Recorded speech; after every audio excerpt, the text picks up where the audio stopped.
My dad had one rule: never answer the basement phone. The phone in our basement hadn't been connected in over 15 years.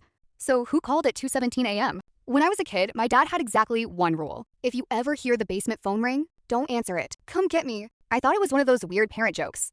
The phone was ancient, yellow, covered in dust, and plugged into nothing. I checked. The cord had been cut years ago. So naturally, I ignored his warning. Nothing happened until I turned 19. I was home alone during winter break when, at exactly 2:17 a.m., the basement phone started ringing. Not a normal ringtone. One loud ring. 10 seconds of silence. Another ring. Over and over. I laughed, grabbed my phone, and went downstairs to record it. The closer I got, the colder it became.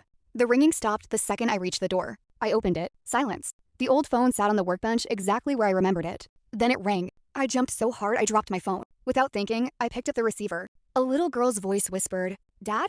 Is he still looking for me?" Then static. Then a man's slow breathing. Then, "She can hear me." The line went dead. I sprinted upstairs and called my dad. He didn't ask what happened. He only asked one question. "Did you answer it?" When I said yes, he went completely silent. Finally, he said, "Leave the house. Right now. Don't lock the door behind you." I waited outside until sunrise. When Dad arrived, he walked straight into the basement. 5 minutes later, he came back carrying the phone. He threw it into the back of his truck without saying a word. On the drive home, he finally told me why. 20 years earlier, before we bought the house, a little girl disappeared from that neighborhood. Her body was never found. The last place she was seen, our basement. Dad had found the disconnected phone ringing on the day we moved in. He answered it once. He never told anyone what he heard. He only said one thing before we sold the house a week later. It wasn't the little girl asking for help.